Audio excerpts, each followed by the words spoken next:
You're listening to 15 Minutes, where we feature community leaders sharing what the rest of us should know but likely don't.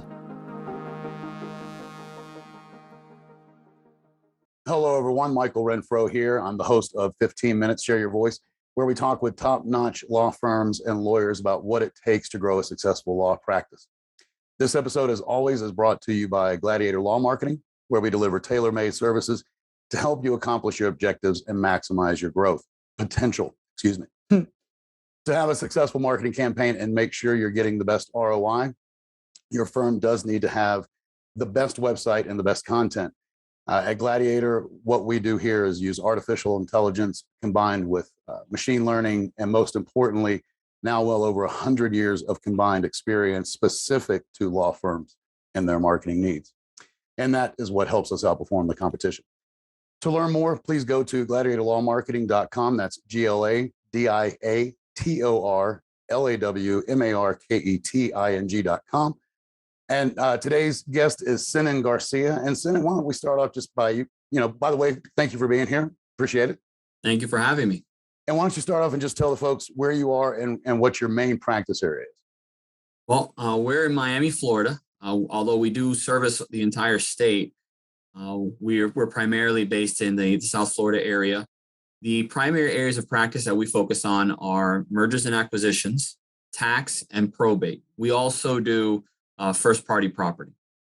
Okay, that's it seems fairly all related, but a bit of a gamut there where you can really help someone from beginning to end, so to speak. Yeah.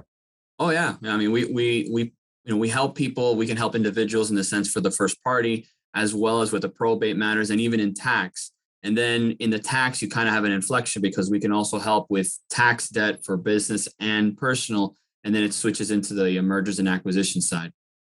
That's pretty cool. Yeah. So here's my first question. How did you get started in that arena? Was that from the beginning, or is that something that has transpired over your time as a lawyer? So it's a very good question. So believe it or not, in another life, I was an accountant. I actually did a lot of tax work. I believe it. I've actually owned many businesses. Actually, my as crazy as it sounds, I owned my first business when I was 12 years old. I was right there with you, man. Mine was a lawn business. So, well, there you go. I've been, to me, owning a business has been second nature, because my family's all everyone in my family has always owned businesses. They never really worked. Came from an entrepreneurial family then. Yeah. Yeah. We did all the sorts. So to me, owning a business was, kind of like automatic. So I started off learning about businesses. I love business, obviously, because I've been running businesses all my life. The tax really opened my eyes to a nuance of tax in terms of, reporting and credits and things of that sort. So that really got me interested in the business aspect. As I started my law practice, I became more fascinated with the mergers acquisition side. What year did you start law, if you don't mind me just? 2008. So we're on 14 years now. Gotcha. So this was, of course, around the time where, everything, the entire economy was. Yeah, we were in a bit of a stink, right? Yeah.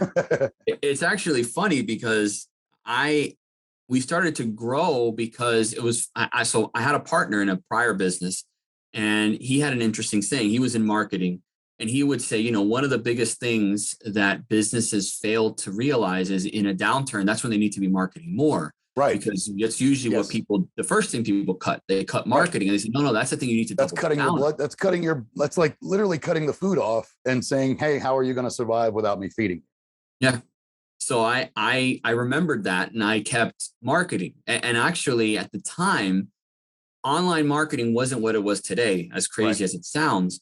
So I started doing really basic stuff because, my knowledge in it was still somewhat limited, but it worked, and it brought in clients. And I started to stumble upon clients that needed acquisition agreements, and they had issues with taxes that were beyond preparation, which I was used to. It was more like, look, the taxes are done, everything is done. Well, but I can't pay this. And from there, I started to see what I could do for them. And in that, it was very fascinating. I was like, well, I could, there's a lot of movements here. There's a lot of openings. There's a lot of different moving parts for you to help. Yeah. And from there, I just started to really expand into those areas. Probate and the first party, they came around a little later. The first party that came around, that kind of just fell in my lap. I was an attorney that was retiring, and he was just done. And he said, listen, I have this practice, and if you're interested, we'll work out a deal where you can take over. And that's what we did. That right there was 10 years ago. So right, kind of just a perfect time, right? Right. Yeah, time, that right was place.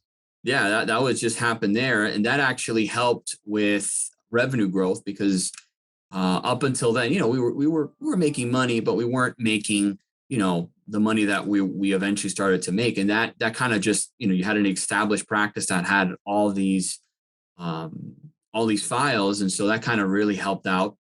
Would And you then say? So would you say that's your biggest turning point was when that happened for you? that was certainly one of them. That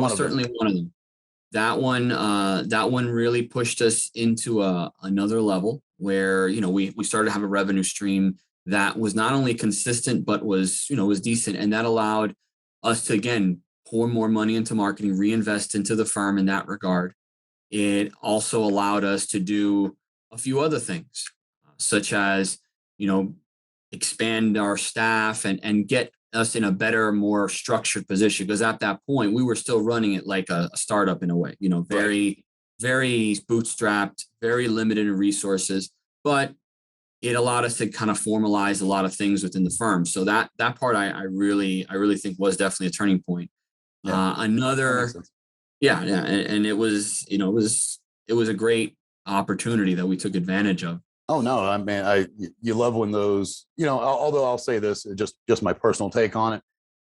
Those things tend to happen to people that have put themselves in the right place, as well as excelled in those areas for people to take notice, right? Your shine, to this individual was obviously enough for him to hand over what he had built, and that's, to me, that's quite rare, because usually they want to hand it to a child or, another family, somebody, right? Somebody other than non-related, I should say. I think that's pretty awesome. No, and it's funny because it taking that on, obviously up to that point, I didn't have a lot of familiarity with in essence insurance law. Right. What I came to realize is something that I realized way back in law school, which is, the law is simple. And what you really think about it, insurance law is really just contract law. And it's just, they're breaching a contract. That's the insurance policy. So from there, it was just a matter of reading statutes and seeing what the regulations were behind it. But that was, once you know where your starting point is, it's pretty much just, keep going. And, the other thing that I think also helped was when I first started out, and I think it goes a lot to the fact that there's a certain type of attorney or individual, for that matter, that wants to start their own business, and even more so as an attorney, because most attorneys, they're not interested in no, going. Most of them want to find a firm, find a home and a nest, and know that all I have to do is perform my legal duties, and these guys will market and take care of getting cases. Exactly. And when I which started, is a comfort zone, no, it is. And I look, everybody has to do what makes them feel happy and comfortable. Absolutely. I'm the type of person where I am most comfortable outside my comfort zone. I feel antsy when I'm in my comfort zone. You have to push yourself. Like if there's not a challenge ahead of you, then it's why I tell people, like, the day I stop learning is the day I start dying immediately. Like, we're already dying, every one of us. And I get that, but like truly dying, because I have nothing left. And there's no way I'm ever going to get to that point. Right. No, not to sound rude or existential, but every question that I answer gives me 3, 4, maybe sometimes 5 more questions. So it just becomes an exponential thing of how much can I learn before I leave this plane of existence. It's true. No, and you want to continue to find your passion, because when you find your passion, you start to want to learn more about it. You just want to get more involved. And it was that actually that got me into learning more about tax debt and learning how I could really help clients. So, I want to pause for a second, if you don't mind. I want your take and your opinion on this, because there's 2 different schools of thought on the whole idea of do what you love, right, to make money, and the I think the vast majority of us believe that. And I think that that's obviously what you believe.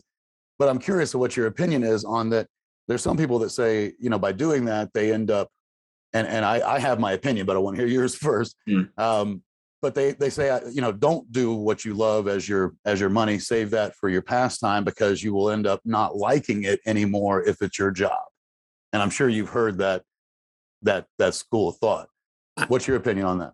Well, maybe I'm lucky. I think I've heard that very once in passing, and I didn't think it was serious. I didn't take it serious. I am of the school of thought, if you do what you love, you never work a day in your life. So you never have to worry about it. And I remember many years ago, I was seeing a certain someone, and I told her, because she wanted to be an astronomer, and she's like, "Oh, there's no money in astronomy, but you love it." So, but there's no money in it. And then one day I was looking through top jobs in the area, and they were paying six figures for astronomers. Right. It's a different world. And I said, Go ahead. no, I was just going to say, listen, if you do what you love, the money will follow. The problem is that we get into this mantra that we got to follow the money because money is happiness. And I go, right. No, money is a tool that will help you achieve happiness, but money in and of itself is not going to make you happy. You have to have something that you enjoy. The money will always follow. If you do what you love, the money will always follow. Yeah, I got you beat by a few years, so that's only a good thing for you, right? But I came into sales, and one of the first guys that really hit me hard, I'm sure you've heard his name because he's also spoken about within the legal arenas, but Zig Ziglar. And, part of his entire mantra, right, is exactly the same thing. You do what you love, and you also, when you're doing it, when it comes to taking care of clients, because, to me, an attorney is nothing more than a very well-educated and licensed salesman, right? And I say that because I've also been an insurance agent. I've done other things where I've carried other licenses as well. And you guys have to go to a lot of school, and I get that. But essentially, you're a salesman at heart in the sense that you're representing and you're trying to convince someone else, no matter what it is, or you're trying to teach them how to do this, or you're selling them on using your services when it comes to contract, right? And my only point is that if you take care of your partners, clients, whatever you choose to call them, and not worry about how much money you're going to make from them, then again, the money always comes. And what I find, I wanted to come back to it. My opinion on those folks is that they haven't actually found what they truly love. They thought they loved it, but if it is work, then it wasn't truly love, because like you, I am of the school that when I love something, I only want to learn more, and doing it is enjoyable. It might be a task that takes time, but I enjoy doing that task, and I enjoy taking that time to do it from beginning to end because I love what I've created at the end. That's the biggest part for me, and I'm sure you get that as an entrepreneur when you really get to look at what you've created, especially when it's a business. I mean, I have you kind of hit it a little bit when you said, we're all kind of dying, and to an extent, we have a finite amount of time. Why would you want to spend it doing something you don't enjoy? I mean, if there's one thing I appreciated is I always talk to individuals that are obviously elderly and whatnot. And one thing they always say the regret is I didn't do X sooner. I didn't do this sooner. I didn't take this chance. I didn't go with this. The missed opportunities is the things that we end up regretting, I think, the most. Yeah. And that's one of the reasons why I started the firm in the first place. I said, I want to start my own firm. I don't want to work for a company. And I remember talking to an attorney, young attorney, the same age as, same, I don't know if it's age, but same experience level. And attorney age. Yeah. Attorney age. And it was hilarious. She was trying to outright dissuade me in going. She kept giving me all these barriers. Oh, you're going to get in trouble with the bar, and you're not supposed to be doing this early. And all I kid you not, I didn't like listen to her, but I just kind of stopped and kind of took a step back and just listened to what she was really telling me. What she was really telling me is how can you be this brave and me be this scared? And why can't I have that? And if I can't be this brave, then you can't. Then you shouldn't be allowed to. Right. Yep. And I didn't care. I mean, and here I am to this day. I'm not in trouble with the bar, not having any issues, and I still go strong. And it's just, I believe in taking those opportunities, taking those chances, because again, we're only on this planet for however long we are, and we have to do what makes us happy, what gives us that joy, that need to want to live. Yeah. Otherwise, we're just waiting to die. When I'm not doing anything, a lot of people ask me, they're like, you say you're all, because my friends, family, every time they text me, what are you doing? Working. And they read working as that I'm unhappy. Yeah. Right. Because I like you, an entrepreneur, and I've started several businesses and sold them. And I'm working on things always. I always have other projects that I'm working on, and they take up my time from morning to night, between working for Gladiator and doing what I'm doing. They take up all my time, but I've never been happier than I am right now, Senen, never.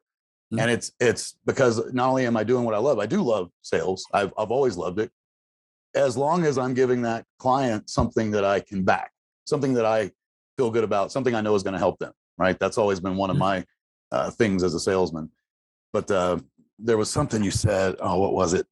We only find great reward when we are willing to risk it all.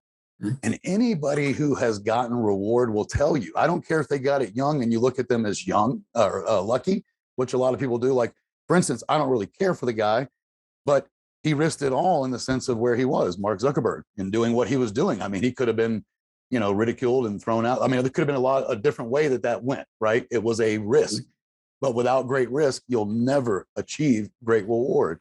I mean, even coming down to buying a freaking lottery ticket, you're taking a risk at it at hope. Maybe my dollar will be the one, right? So I truly believe in the risk factor. And that brings me to my next question. You said it was one of, so what do you think would be your proudest milestone? It's a very interesting milestone that I don't want to say I walked away from, but I didn't think about it. And it was a silly milestone. It's more like it was crazy. The other day I sat there. So when I was young and stupid, I used to have this mind in my head and say, oh, I want to make $1 million. And, I remember saying that was my goal when I was in college, to make $1 million. And over time, I would hear the phrase from a lot of successful multimillionaires say, your first million is always your hardest. And I said, okay. And it was true. And a little, not too long ago, I was not even paying attention, just added up the numbers. And in assets, we hit $1 million. Congratulations. And thank you. And I was like, I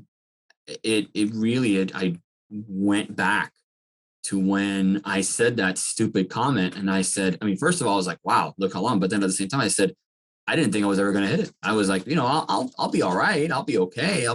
But the fact that I hit it, and now, and I remember those same men telling me, look, the first million is always difficult, but after the first one, you're going to see it's easier. Now I'm like, I'm seeing all these opportunities and things are growing. And it's like, wow, those guys were really, they all were the same. They were really true. And it was somewhat surreal, because it was something that I said, thinking that was, a goal, and here I am, I had achieved it. And there are these personal milestones that I've hit that have really been important to me. One was hitting the point where I was financially independent, hitting the point where, because, one of the things that motivates, I'm sure, most entrepreneurs is that fear of failure, and it motivates you to continue to succeed. And I always felt that I was, around the corner, there was destruction waiting, and I, being the poorhouse. And I reached a certain level where I knew that wasn't going to happen anymore, and that was a milestone where, no matter what, we can weather a storm. When coronavirus hit, I was having a conversation with someone about it, and he, we had this talk about, how are you going to hold up? And I said, we have cash. I am so cash heavy that we could completely shut down the entire firm, which somewhat to an extent we kind of did, although we didn't. And I can pay out everybody and I would not miss a beat. And talk to me about something being a situation like that 10 years before, and I would have told you every day I would be checking the bank account to make sure it checked it. Right. Make sure everybody got paid and that nobody's, yeah. So, reaching those milestones have been very rewarding, because it's kind of like it's kind of like a vindication a lot of not only to yourself but to others who to other people that may have doubted you, and not to be, it's not a rude thing, but you like knowing that, hey, I don't care what you said, it didn't matter, I went out and I freaking did this. Look, yeah, I mean, that's awesome. Kudos, man, seriously. yeah, thank you.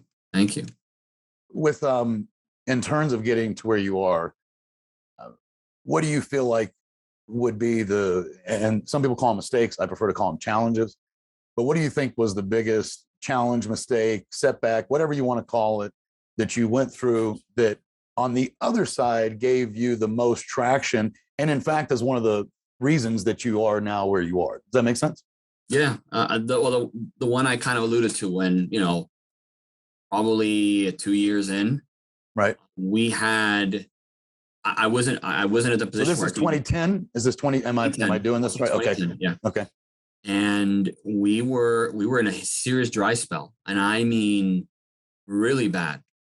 Every dollar that was coming in was going out to pay an expense. Right.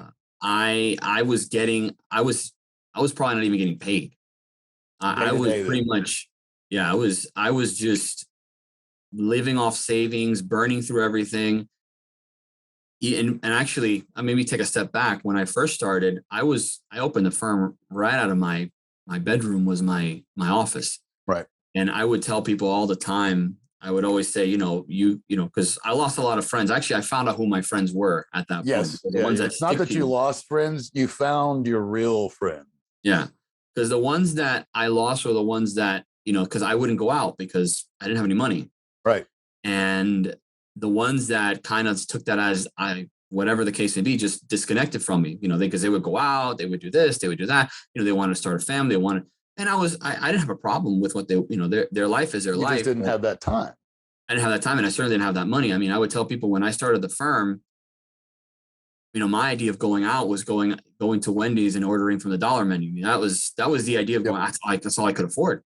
And then a few years later, had that issue where I was looking at the bank account every single day, to make sure every single check got paid. I still was on a very tight budget. I tell people how much money I spent on a monthly basis. They're like, "How did you survive?" I go, "You know what? I figured it out." There's an individual who has a podcast. What's his name? He always says something about, when people are in debt, to have rice and beans. Crap. It's that guy's name. I think it's, I can't remember his name. I like it already. I like the saying. Yeah. For me, it was ramen and Kraft macaroni and cheese and hot dogs. Like that's the food that you eat. And I don't care. Like, when I say risk it all, I know the understanding of this. And even though I'm a father of 4 and even a 5th one calls me dad, I'll still risk it today if I believe the reward is truly worth the risk, right? Which that means, and at times that means here in the family, even, back to we're going to be eating some ramen noodles and we're going to be eating some mac and cheese with cut up hot dogs in them because it's better than nothing, No, it's funny because one of the things that I've done I try to associate myself and align myself with some successful people. Absolutely. Because to me, I watched an episode of Joel Osteen, and it's not to be religious or anything, but he had an interesting statement in one of his sermons that grabbed me when I was changing the channels. He said, there's 4 types of people in this world. And he equated it because I found it, the reason why it grabbed me is because I'm actually studying to be a pilot for fun. And I'm studying to be a drone pilot for fun. Oh, well, there you go. And he said there's 4 forces that occur on a plane. He says you have lift, you have thrust, you have drag, and you have weight. Yep. He goes, just like you have 4 forces that go up against a plane, you also have these similar forces in people in your life. And you want to have the type of people that will lift and thrust you forward. And you want to avoid the type of people that will drag and weight you down. Yep.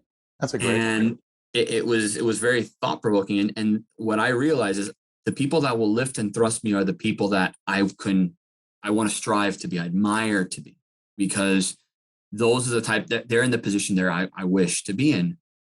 And when I would talk with these individuals, they would tell me they went through stories. One who was extremely successful. Probably don't want to say his name because he's fairly well known. but Go he ahead, will. say her name. I'll reach out to her and interview her. Well, he was Or him. Sorry, yeah, I thought you said her. he's not an attorney. Okay, that doesn't matter. I still look. An entrepreneur can teach any entrepreneur can teach any lawyer how to run the business more successful, and I'm sure you agree with that because True. you've got to take off the lawyer hat and you have to put on the entrepreneur hat, the business owner hat, as we call it here. Like, and if you try to wear them at the same time, you're doing a disservice to yourself, to both hats. Oh yeah, no, I always tell people, I go, look, at the end of the day, because people would tell me, how do you do that? I go, it's a business at the end of the day. Okay, it's got a little bit of rules here and there, but at the end of the day, a business is a business. You know, right. The only difference here is I need a license to do this business. That's it. You know, right. You still selling a service, and you're still dealing with people. Everything we sell deals with people. There's nothing that's bought that someone didn't buy it. Yeah. So. No, it's true. You still have to manage. You have to manage people. You have to manage your expenses. You have to budget. It's actually more of a business when you become the business owner of a law firm, right? Like you. And what I mean by that is you realize that you're going to wear that lawyer hat probably like 20, maybe 25% of the time, and be wearing the business hat the bulk of the time because that's what you need to do to run the business properly. And it's funny. I've talked to so many attorneys, and I tell them that. Because a lot of them, in many cases, they started a business in some cases out of necessity because they couldn't get a job or they felt that they weren't being treated fairly. Right. And I always counsel them in a way, and I say, listen, because they wonder like, why isn't my business growing? It says because you're spending too much time being an attorney, and they don't understand. Like, what are you talking about? That's what I am. I go, not anymore. That's what you sell. That's what you sell, and you only need to have that hat on when you're talking to your clients for billable hours. Or working on a case, for research. I mean, and you understand what I'm saying, but when that's the only time you really need to do it. And when you think about it, that maybe boils down to like 2 hours out of your entire day when you're a business owner, when you own that practice. Right. No, I tell people all the time, I go, look, there's a difference between being self-employed and being a business owner. When you're self-employed, you are the engine, you're everything. That's not what you want to be. You want to be a business owner. You want to be in a situation where you're not around, you're somewhere else, and the business is still going. And, I always, because, when I was in college, there was a course that we took called strategic management. I never forget this lesson. They said, running a business is like running a military in war. And they would always say the people that are, the top level people are like the generals. Right. And one of the things that the professor goes is, tell me, give me a famous general. And the only general that, we could think of at the time was Schwarzkopf, which, that kind of somewhat dates us. But me anyway. But he goes, did you ever see him on the front lines? And we would say, no, where was he? He was either in a base far away from the war zone or not even there, maybe even here in the US. He might be exactly. Might be here in the US sitting in Washington. Exactly. So he says, what's the point? He goes, the point is the general's job is to make the decisions. He has people there to do the other tasks. Because if he's doing those tasks, he can't do his important job, which is running the war effort. Same thing in a business. If you're doing the research in a case of a law firm, you're doing all the filings, you're doing all the motions, you're doing this, who's running the firm? You need the time to run the firm. You cannot minimize that. For that, if delegation is a huge delegation thing. is, I years ago I had a radio show, and I talked about the definition of a strong leader, and I said there are 5 aspects of a leader to be truly effective, and I said 1 is you have to empower your staff, 2 is you have to learn to delegate, 3 you have to provide a vision. And honestly, it's been a while, so I'm trying to remember. I'm trying to remember the other 2. It's been a long time. No, you sound like me with my 7 steps that I wrote, 7 steps of selling that I wrote back like 22 years ago. I could not recite those steps to you now. I can tell you what each one means. But it's funny because I said, you can do that in the law. I go, you really need, absolutely. You need to step away. And I would tell people, I go, listen, unfortunately, the moment you started becoming a business owner, your days as an attorney became numbered. Right. You have to think, you are the general now. Someone else has to go to court. You're going to have to send someone else to do the research. You're going to have to send someone else to do this. if there's a choice between doing that legal work or running the practice, you're going to have to choose running the practice. Yep. And that's the end of the day. That's where it has to be. Oh, but I love it. Well, then you need to go work for a firm. Right. Because just go be a lawyer then. Go be a lawyer. Do what you like. You don't worry about running a business, Yeah, no, I completely agree. And I want to come back because I know we went off on a tangent. That's almost always my fault. So it's all good. What did you learn from the hiccup in 2010? So when I was in 2010, I one of the things I learned is have faith, continue the follow through. Right. Because I was worried that we were going to have to close shop, and I had to basically trust the process, follow the system that I'd set up. It's going to work.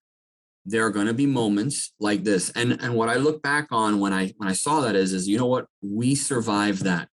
We survived a moment where we could have ended, and we didn't. And which gives you more power. It's that old adage, what doesn't kill you makes you stronger. Absolutely. And a business to me is no more than any entity. The difference is it doesn't breathe oxygen and flow blood, right? But it is otherwise it is a living, breathing entity in the sense that it is full of motion, full of moving parts. And the bigger they get, then the more people are, part of that. And it really does become that. So, yeah, I think that's awesome. It's funny because I do a lot of education courses with small businesses and growing businesses. And one of the things that I realized even through my businesses, and I would tell people this because it happens. And I would say, owning a business is like having a baby in so many ways. When it's first born, think about when you have your first kid, you are on 24/7. If there's an emergency, you're the first line. Anything happens, you are the one. But not until it becomes an adult, which is around 3. That's the difference. Is things move faster in a business, right? Right. Generally speaking. Right. And then eventually it grows. Their issues, and I would tell them because their biggest issues is letting go.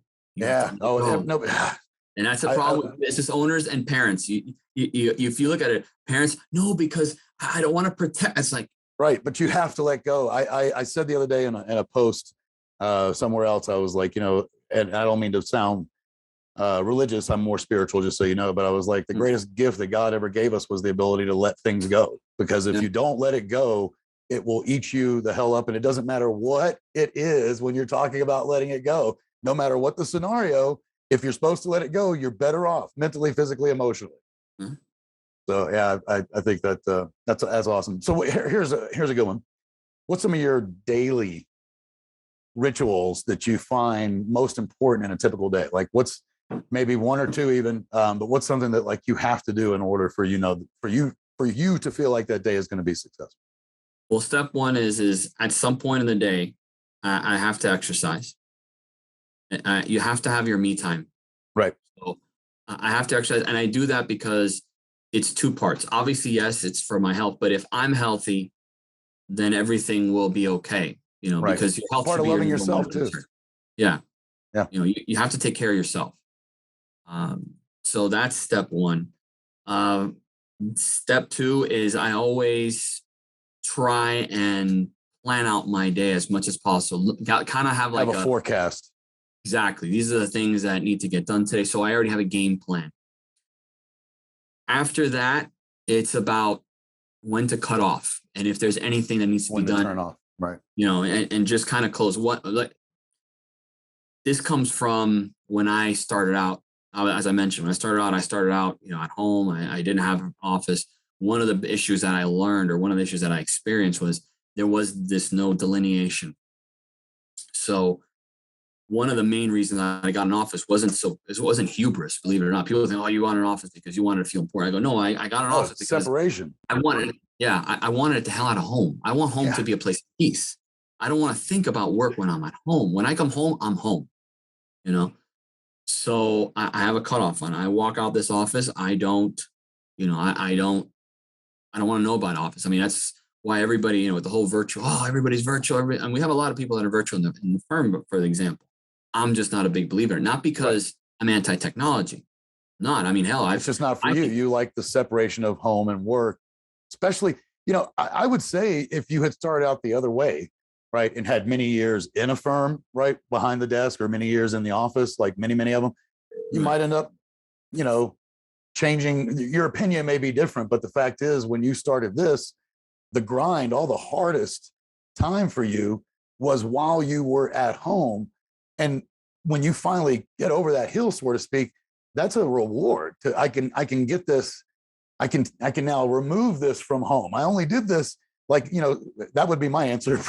Yeah. Why did you move out? Because I only was at home because it was a necessity. It was never what I wanted. It was necessity. So now I have the means and the ability to get it the hell out of my home.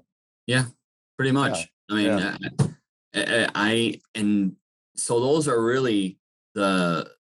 Do you do that on the way home? Like, do you have like a little ritual in the car, or however you travel home, that kind of separates you from work to getting home? Or do you just, once you get in the house, you're like, work's over?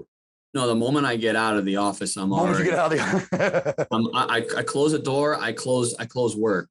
And honestly, those are the real routines that I kind of do on a regular basis. And the reason why it's 3 steps. That's it. And everything else is organic. And the reason why is I like a little bit of organic. I mean, I do a lot of structures in my life in terms of, reconciling and overseeing the accounts on a weekly basis, and, your daily routines at home, you're brushing your teeth. And right. I like, when it comes to my day, like my overall life, I like a little organic. I like a little bit of, new things that happen. Because each day is different. Yeah. Each day is different. It's like we said earlier, I want to, you can only keep learning every day if you're willing to allow yourself to have those moments where you can, take in other things and research or read or whatever it is that you do. You know what I mean? Whatever it is. Exactly. Yeah. What's talking about those kind of things? I don't like the word strange, but I'll use it just because it tends to get the point across. But what would you say is maybe a strange habit or a quirk or something like that most people don't know about you? That's a good question. Well,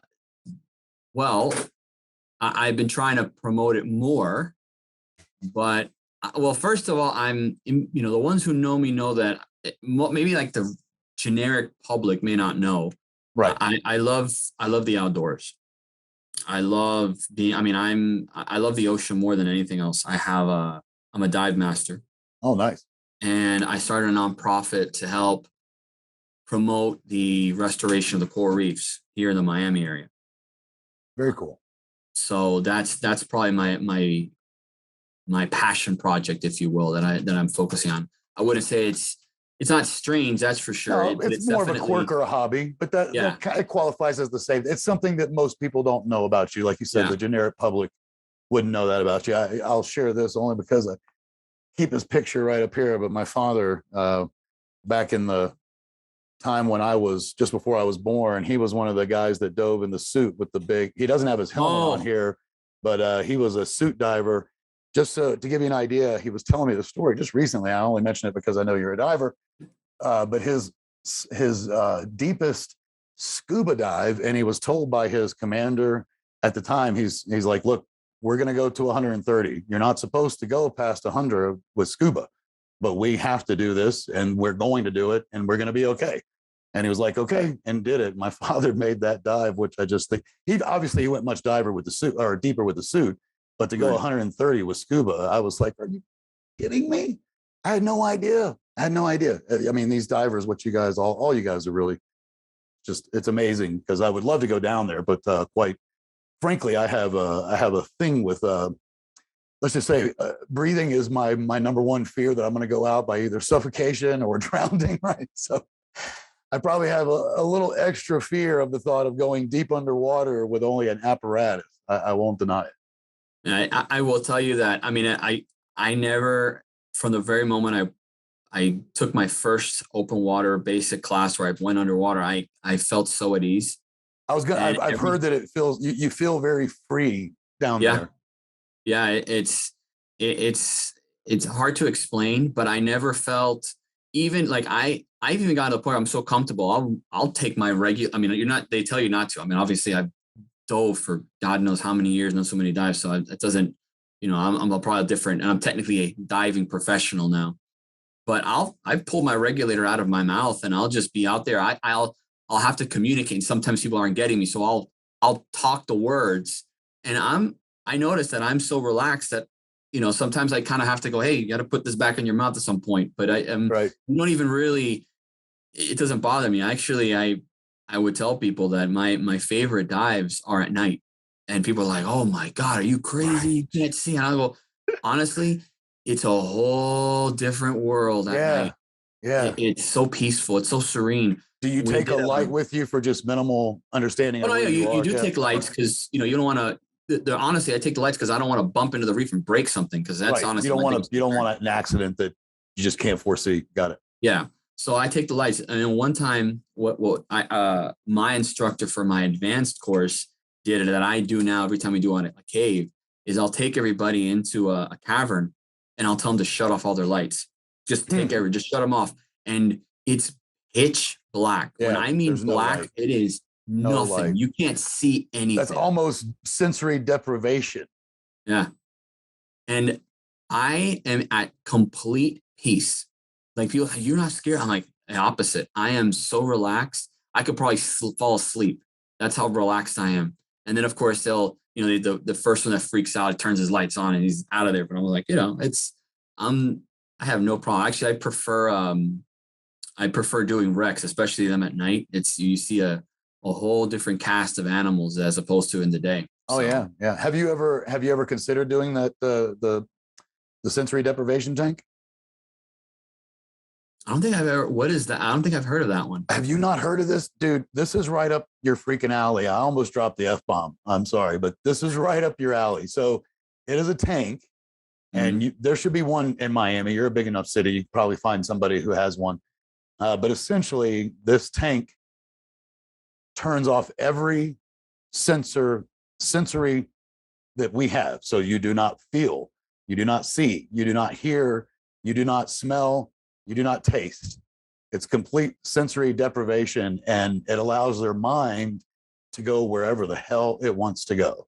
People compare it to the strongest trip they've ever been on, and these are people that have done, heavy duty psychedelics. They're like, psychedelics have nothing compared to a sensory deprivation tank.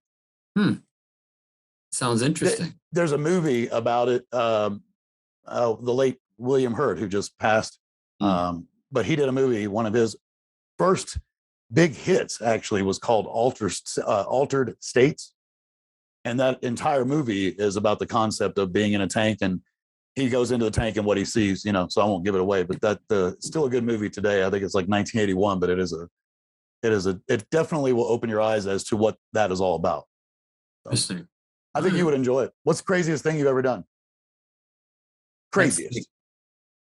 Craziest?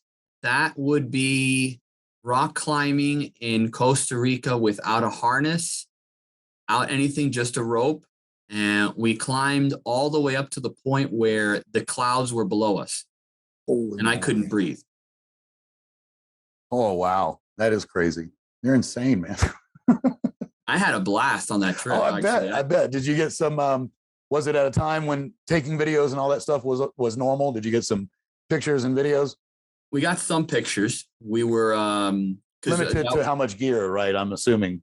Just because. Yeah, we didn't have any gear. I mean, just to say this much, this was in 97. So okay, so this is also before the onslaught of having a camera wherever you go. Exactly. Yeah. So we had some I think the extent of our cameras was before and after.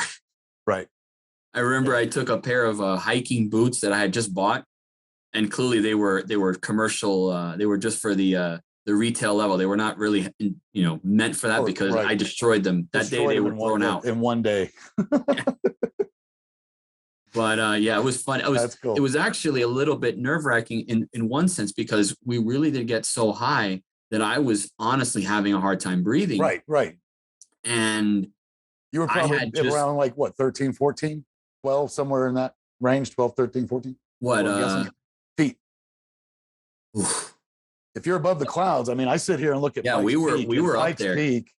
Pikes Peak is right about almost 14, right? And the clouds will come down, I'd say about I'm guessing somewhere in the range of maybe 2,000 feet down. So Yeah, we were in an mountain called Monteverde. South America, right? Yeah, no, in Central. Oh, Central America. Sorry. Yeah, and I would say we were easily more than 2,000 feet. That's for sure. Oh no, I know that you were more than two. What I'm saying is, you were probably, dude.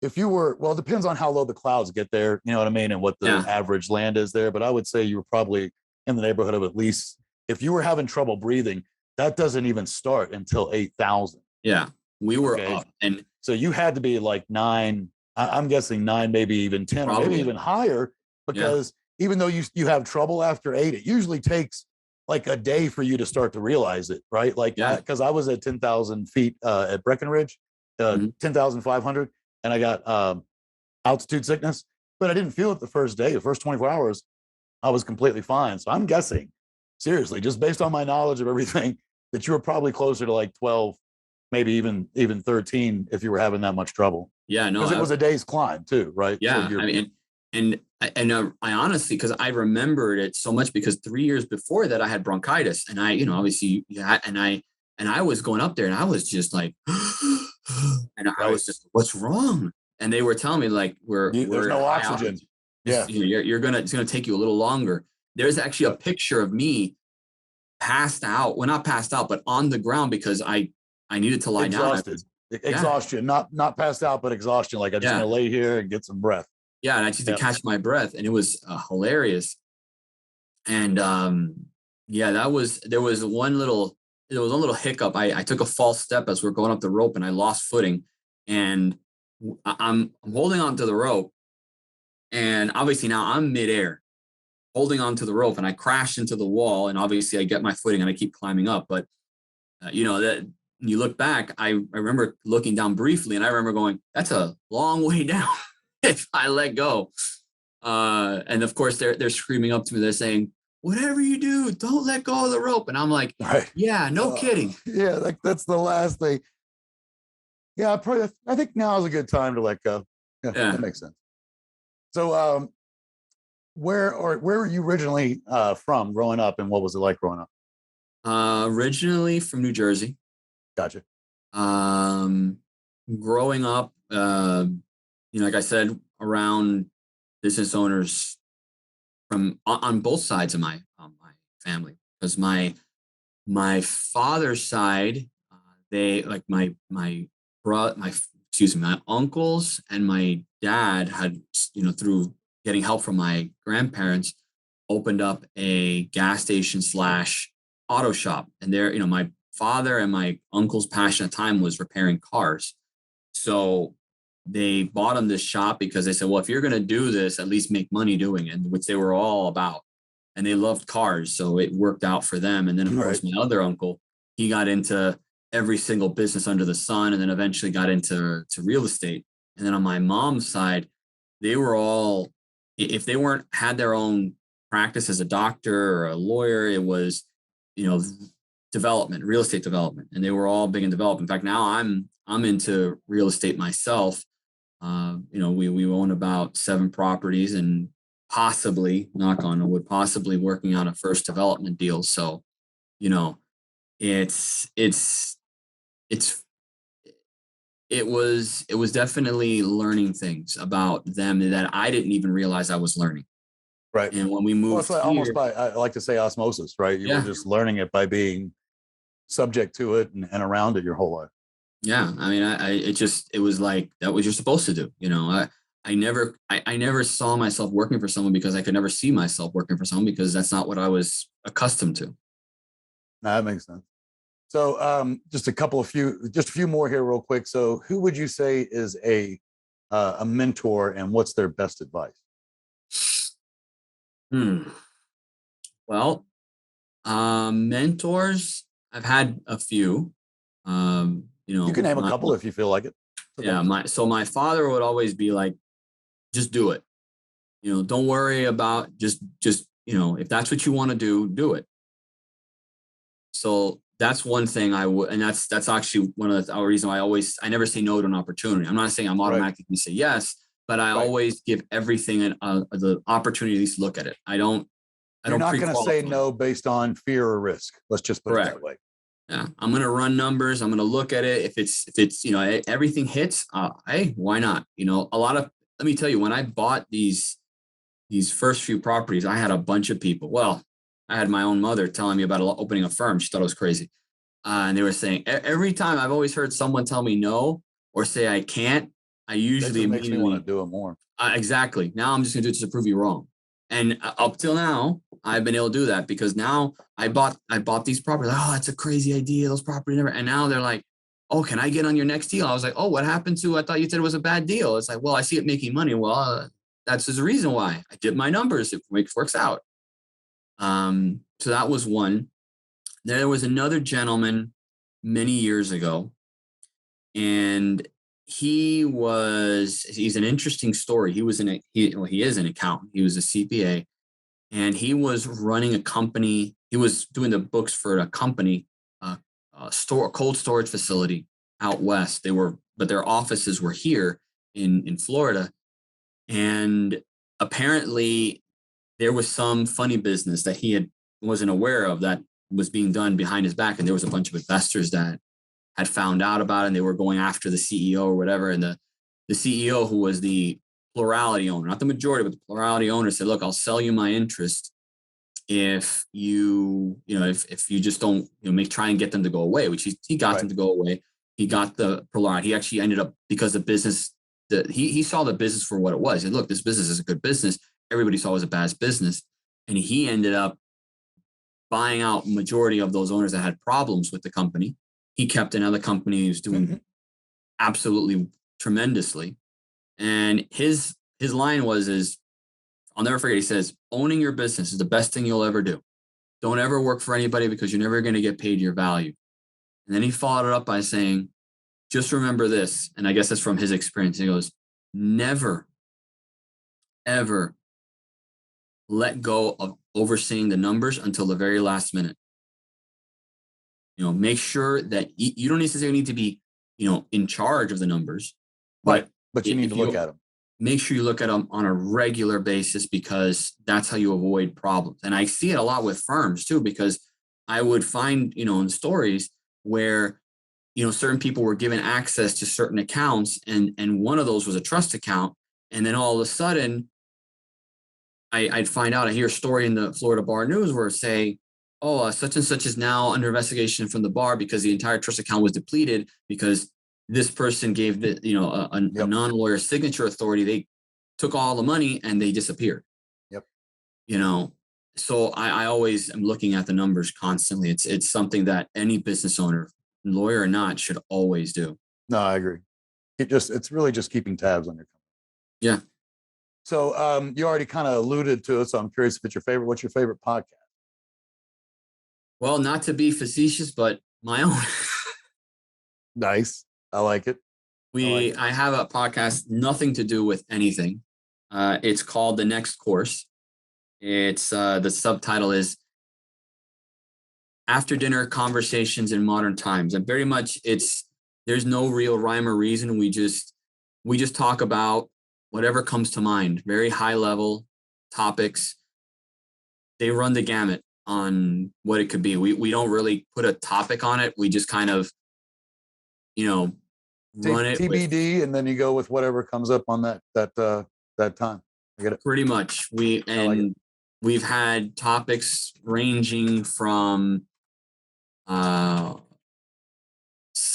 crazy as it sounds, slavery, to topics about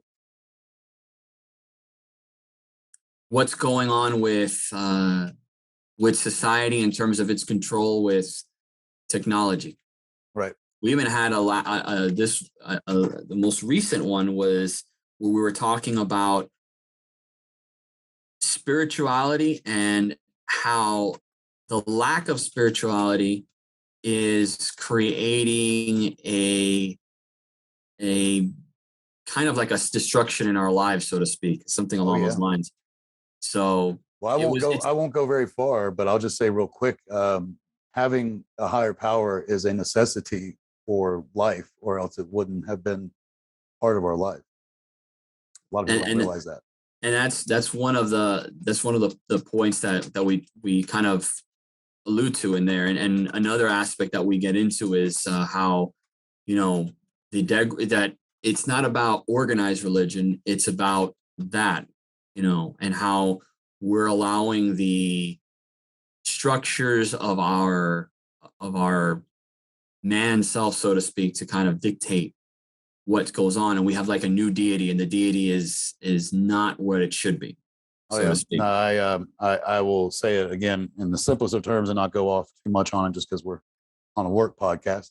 But I'll put it to you like this. I 100% agree. And I know that, what's the best way of saying it? Where we are headed right now, there's a lot of disconnect and technology. Actually, it's funny you talked about both of those subjects because they really are one and the same. A lot of what's happening with technology is allowing the separation of spirituality in our daily lives.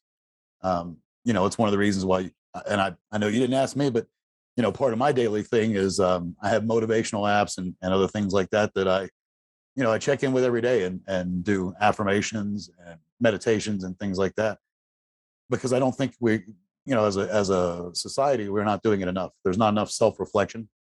Right. And I'm sure you love this adage. I just kind of have a feeling talking to you, but if I'm not the problem, there is no solution. The only thing I have control of in my entire life is me. Right. A lot of people didn't get that scene. I don't know if you ever saw Tron Legacy, but she ends up giving up. Right. And the guy's like, what is she doing? He's taking herself out of the equation. Just that simple. Like there's, a fine line, if you will. And we could go off for hours on that. So I will stop. I'll make this the last one, but what's your favorite tool? And it could be a piece of software, but what's your favorite tool that is an everyday must tool, for you and your practice? Honestly, I use a few.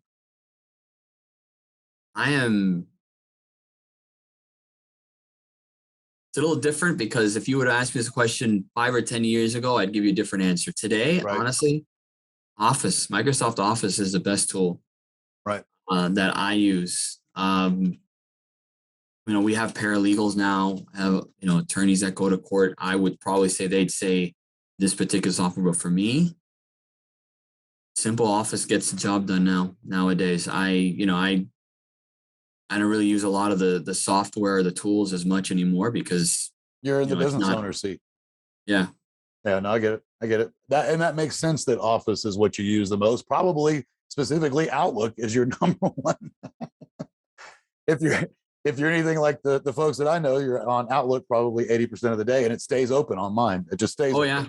So yeah. And it's funny because we have our email is powered by Gmail, Google.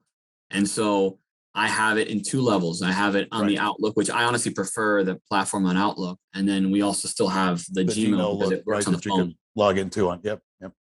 It's funny. Everybody's different, but I use Outlook on the computers, right? But I use the 365 now, so it's just a tab, right? And then on my phone, though, funny enough, only iPhone. I love the iPhone mail client. I don't like the mail client on the computers. I just like it on here. So even my Gmail accounts, all of mine run through the Apple mail client. So kind of fun. Anyway, listen, man, loved having you. Thank you so much for the time. Just on a side note, please know that we will be sending you an email when this goes live. It'll probably be,